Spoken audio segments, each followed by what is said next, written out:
sequência esse trabalho, nós vamos dar sequência na leitura comentada do livro Fala Preto Velho, de Vanderlei Oliveira, pelo Espírito Pai João de Angola. E o capítulo de hoje, dar passagem aos Espíritos. O prólogo é: escute seus sentimentos. Neles encontram-se os recados mais profundos da alma, que solicita sempre aquilo que é melhor para a nossa vida. Aprenda a ouvi-los. Eles são o espelho sagrado no qual se refletem todos os comandos da nossa consciência. E nossa consciência é Deus em nós.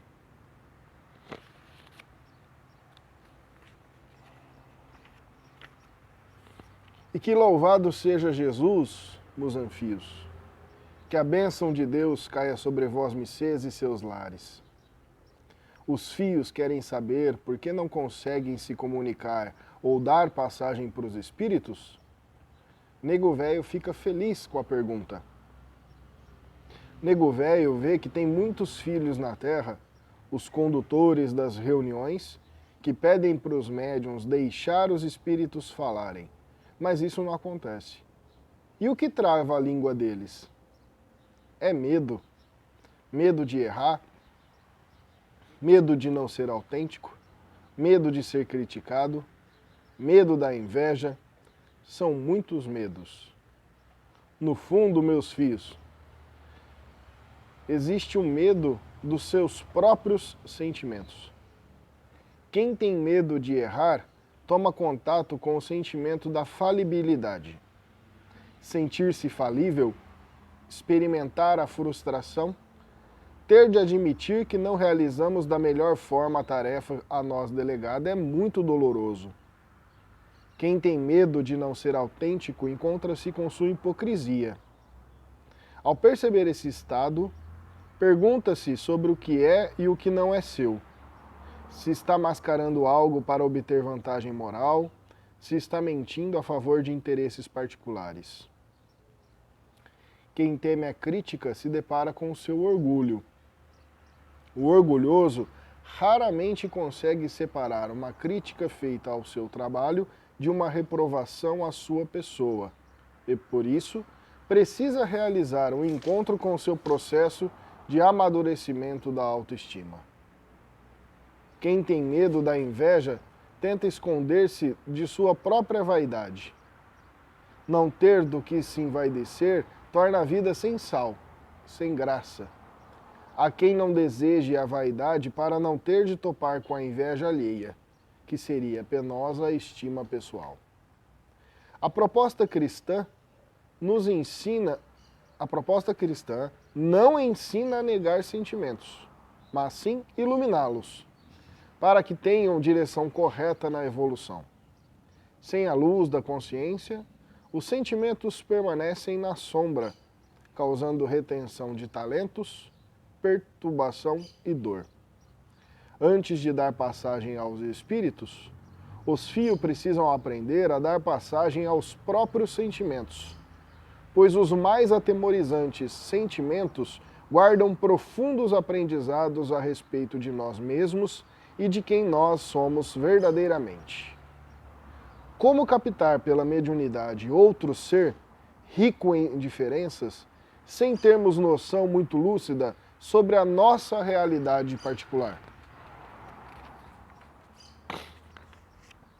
Os dirigentes precisam aprender a orientar os médiuns a receber ou a incorporar os seus próprios sentimentos para que, depois, eles possam acolher espíritos em seu campo mental e afetivo, aliviando-os no colo da mediunidade. Os médiuns devem acolhê-los com naturalidade, sem medo do que vão viver nesse intercâmbio. Educação mediúnica é, antes de tudo, um trabalho de educação emocional para melhor servir e melhor se conhecer. Se houver rigidez a respeito das manifestações afetivas, haverá rigidez mediúnica. Como diz Pascal, a rigidez mata os bons sentimentos. O Cristo jamais se excusava, não repelia aquele que o buscava, fosse quem fosse. Socorria assim a mulher adúltera como criminoso. Nunca temeu que sua reputação sofresse por isso. Não existe nenhum sentimento que não deva ser sentido no trabalho do Cristo.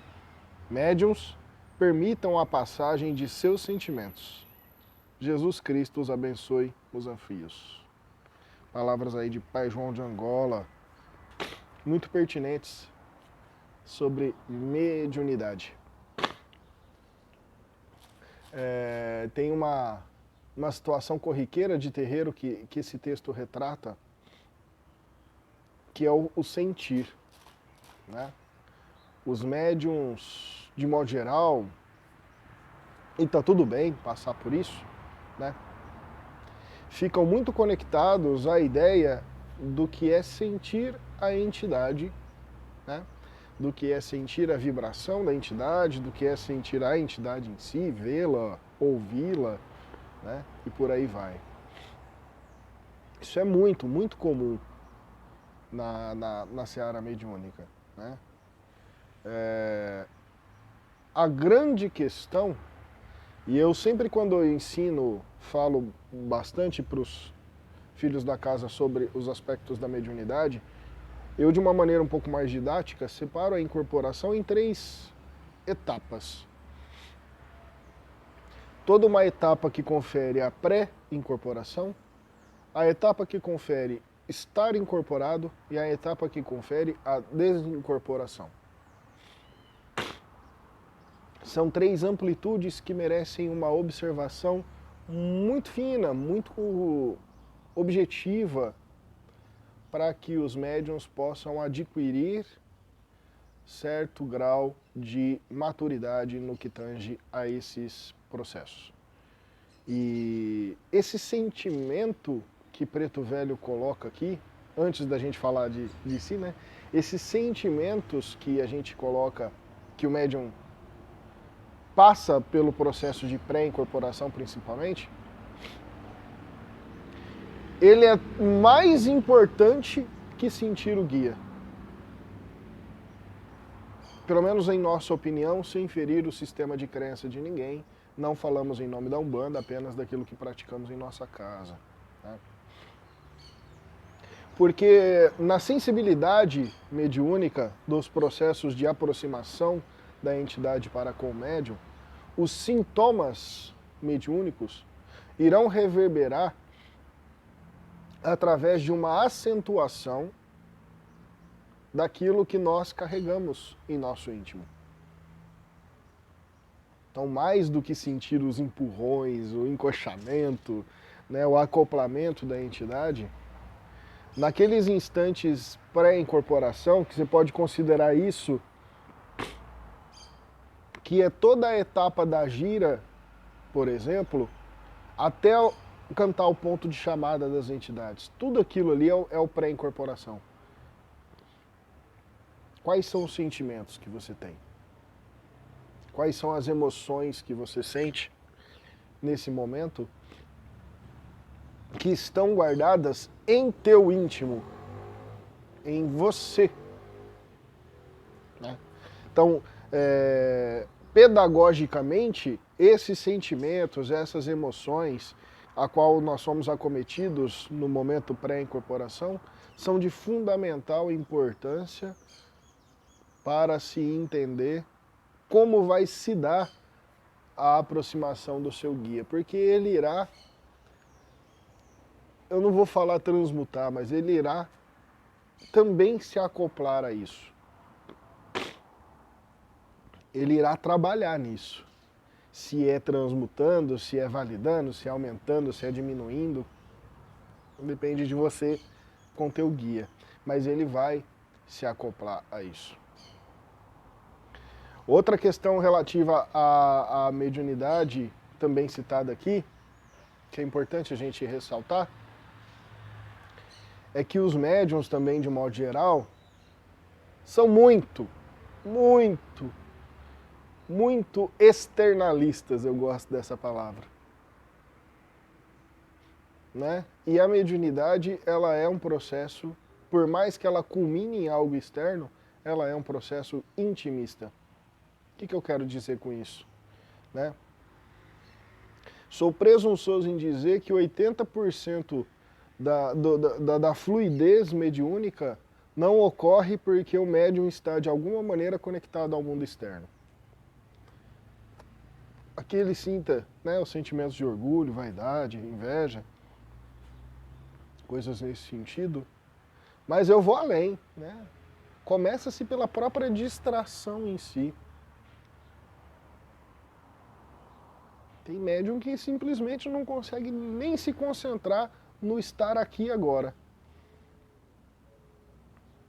Tem médium, como ele coloca aqui, que usa da gira, da mediunidade, dos aspectos pré-incorporação, que eu tenho dito aqui, para poder, de alguma maneira, externalizar todos os seus medos. A vida tem uma caralhada de medo, de situações, de momentos que você passa, que você se desvia, né? Mas não, é na mediunidade, na hora de incorporar, que o medo aparece. E esse medo é aquele medo realmente impactante, né? Nós na vida, a exemplo disso, nós da vida não temos medo de sermos vaidosos, orgulhosos, né? De sermos egoístas, algumas vezes. Mas chega na mediunidade, tudo isso vai para fora, naquele momento pré-incorporação, e a pessoa se acha extremamente desabilitada ou incapacitada de realizar um processo de comunicação mediúnica por conta desses medos todos que se afloram. Tá? Eu gosto muito da ideia de que mediunidade é um convite a gente deixar-se fluir. Né? E algumas vezes você está com sentimentos, com algumas coisas que não são muito bonitas ou legais, mas existe na misericórdia de Deus, esse momento, que a gente pode considerar um momento da gira, de uma reunião mediúnica, em que, pelo contrário, a gente deixa fluir tudo o que nós somos. Tudo. O bom, o ruim, tudo, você. E ao passo de que você consegue se permitir deixar fluir, pelo menos naquela hora, a grande tendência é que esses sentimentos, essas emoções, essas coisas que são trabalhadas na nossa reforma íntima através da incorporação, sejam levadas, extrapoladas para a nossa vida pessoal. E a gente vai passando, aos poucos, a tornar esse processo mais fluido. Não de incorporação, mas de deixar fluir esses sentimentos que a gente deixa em nós. Porque quando isso não é fluido, e tem aqui, né, da nossa casa mesmo e da nossa rede de contatos, muitos terapeutas e profissionais da saúde, quando a gente não torna algo fluido, aquilo tende-se a criar uma estagnação, e essa estagnação é o que gera processos doentios, processos obsessivos, processos dos mais variados, negativamente falando. Né? Portanto, ainda tem médium que quer esperar o momento perfeito, ou estado perfeito, né, de corpo, mente e espírito, para tornar fluido o seu processo de comunicação mediúnica. E esse momento simplesmente nunca vai chegar. Nosso trabalho é contínuo. Né? A gente gosta muito da ideia da cebola, né? A gente só vai tirando casca, tirando casca, tirando casca, tirando casca, tirando casca. E no meio desse caminho a gente pode se beneficiar deste processo de tornar fluido, né? E fazer com que esses sentimentos que são nossos, e eu particularmente não acredito que seja pecado você senti-los, eles comecem a dar algum movimento dentro e fora de nós. Né? Movimento do perdão, movimento da alegria, movimento da união, o movimento da fraternidade. Isso vai passando a partir do momento em que inicialmente a gente pode pelo menos dar vazão, né? E a mediunidade numa boa casa permite que essa vazão ocorra num ambiente seguro, preparado e acompanhado daqueles que realmente conhecem os meandros da sua intimidade, que são seus guias.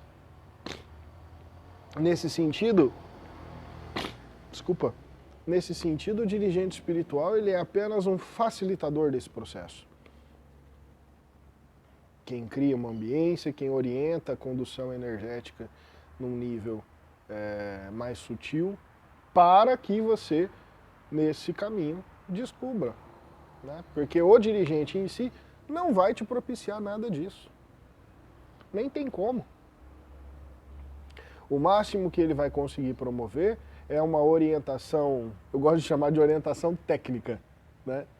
Uma orientação mais técnica desse processo mediúnico. Né? E aí sim, os filhos me perguntam constantemente, pai, tô sentindo isso, tô sentindo aquilo, como é que eu processo esse sentimento, como é que eu faço com esse sentimento lá durante o processo da incorporação. E nesse sentido a gente consegue orientar e ir dissolvendo as amarras aos poucos da comunicação mediúnica, né?